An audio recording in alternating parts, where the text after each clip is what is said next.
So today I have a story from Pagoda Red for you. It's going to be down in the comments. I'll put a link down there. So the topic is collector's edition martial arts weights. So someone was collecting stone locks, and this article gives a very good background for that. So it says these exercise weights were used in China during the 18th and 19th centuries for martial arts training. Owner Betsy Nathan collected each sculptural stone one by one over the past decade. So then they go on to give some quotes from Ben Judkins. He's a PhD in martial arts studies, and the book that he wrote was The Creation of Wing Chun, A Social History of Southern Chinese Martial Arts. If there was a very short list of books that I would insist everyone, regardless of martial arts style, read, that would be at the top. So this doesn't just give a history of Wing Chun.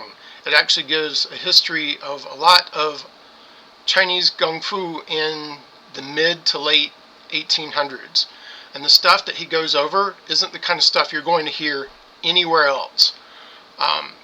It's just a fascinating book. Look for a full book review from me sometime in the future. But his quotes are basically worth gold, so let's go on. So here we have this famous picture, and we definitely see a barbell, likely made out of a bar of iron and some stone plates. We also see a vase right here, maybe heavyweight. It looks like it's got some grip into it. So they're obviously doing some weight training, and then down here, of course, we have the stone lock.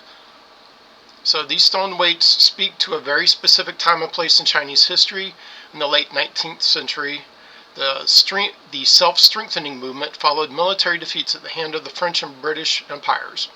Militias and martial arts societies sprung up, and physical strength was an important cultural touchstone. My, how things have changed. According to Dr. Judkins, practitioners using stone locks in 1850 had a very different understanding of martial arts than we currently have today. Surprise, surprise, surprise. The martial arts have been a lot of things to a lot of different people. The interesting thing about this collection is that it points to a set of values existing at one point in the past that really favored strength and bodily toughness, which now very much plays second fiddle to a self-orientalizing internal discourse. Well, I would actually interject here that the strength and bodily toughness is what has existed for 5,000 years of Chinese history and Chinese martial arts history. And the self-orientalizing internal discourse is basically since 1870, with the rise of Yang-style Tai Chi and Bagua-Zhang. Now they've ruined everything for everybody else.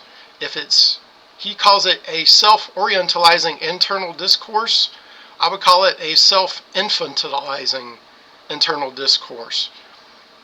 So stone weights like these were tools used by soldiers, bandits, guards, actors, and other practitioners of martial arts. So notice who he's actually pointing to. These were the guys who actually used Kung Fu. It wasn't some metaphysical, philosophical pursuit for them. They were actually practitioners. I like that he used that term. They stand in opposition to the current Western view of martial arts as a philosophy. Rather, they are practical, purposeful objects. So I want to point that this Western view of martial arts as a philosophy didn't come from the West. It actually came from charlatans in the East who have lied to you deliberately, intentionally, about the past. So in the past, in ancient times, this stuff was a lot more practical. You actually had to use it for something. But as the usage went down, it became more and more theoretical, more and more philosophical.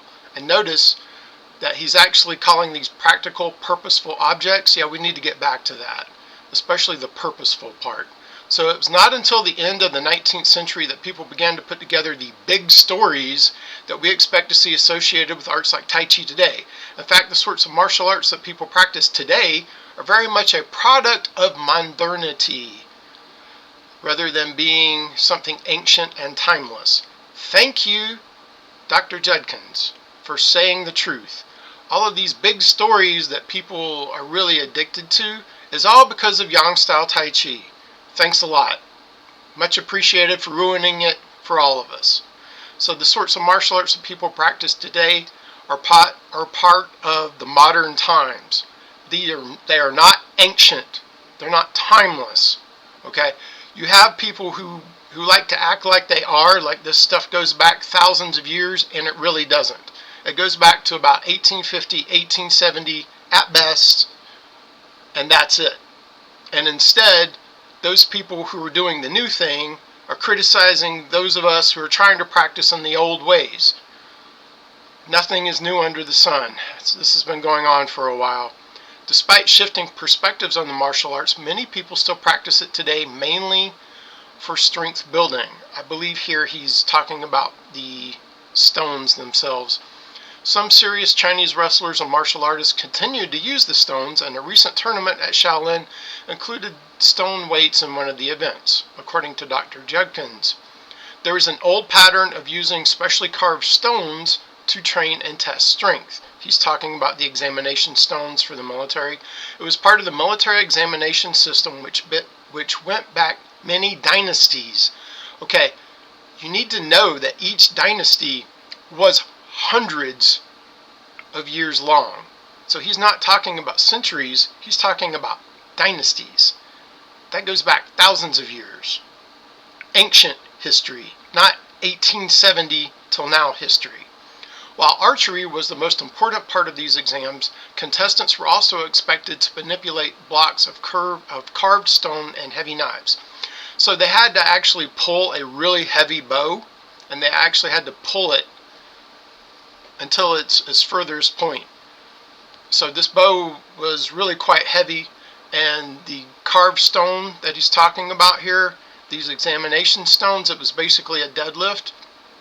I've seen 200 kgs as a weight thrown around.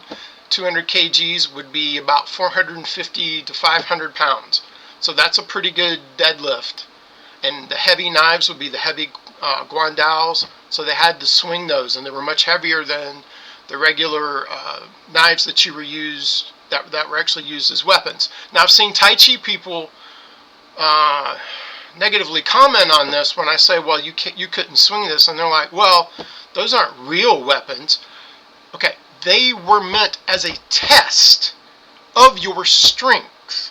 So it was a strength test. The guandals and the bows that they were drawing weren't the weapons themselves. It was a test to see how strong you were.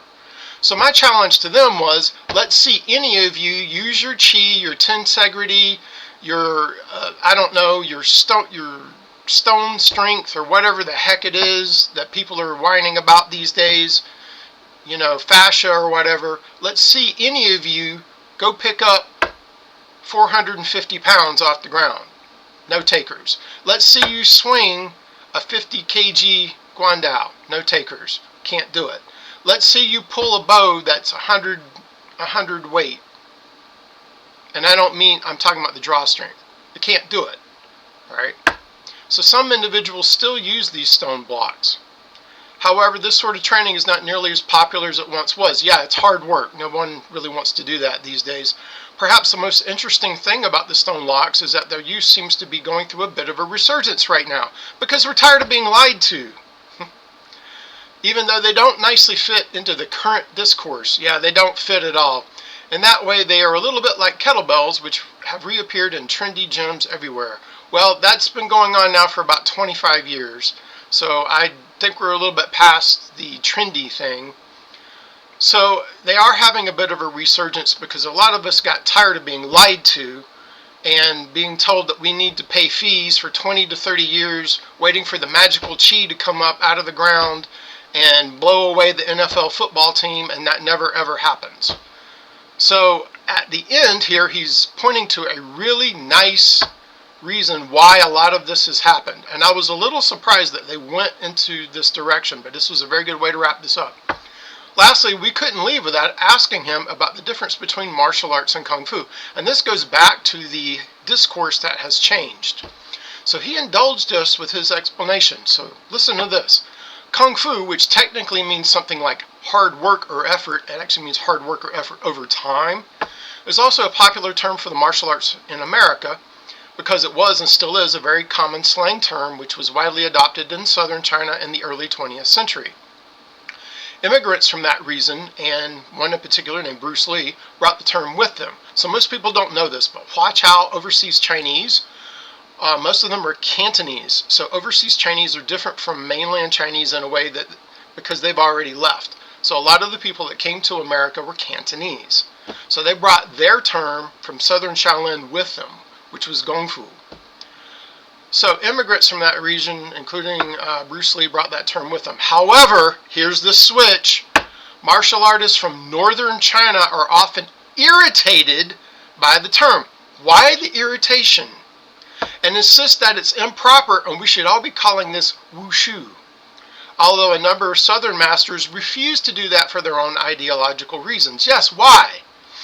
Because what they're doing with the northern Chinese, we saw an influx of that starting in the 1990s, and by 1995 they were definitely kind of taking over here in America, and they were irritated by the term hard work over time. Let that sink in. Why were they irritated by that? Because they wanted people to think that it's mystical and that you have to practice for 20, 30 years and stroke your chi and align your meridians and all this other junk. And the southern Shaolin people, the people that came from Hong Kong, the people that came from Taiwan, the people that won full contact fighting competitions, the people that were teaching here in America for a very long time, were teaching martial arts that you could basically learn in about 3 to 4 years and then you're done. But then the northern Chinese thought that that's not pure. You've got to have this pure stuff that takes 20 to 30 years and it's not useful, until you can snatch the pebble from their hand or something. And when does that happen? Apparently never. So then that was the switch. And I was really surprised to see them wrap this up with that, because that actually says a lot more than you might think. So who's using the stone locks and who wasn't?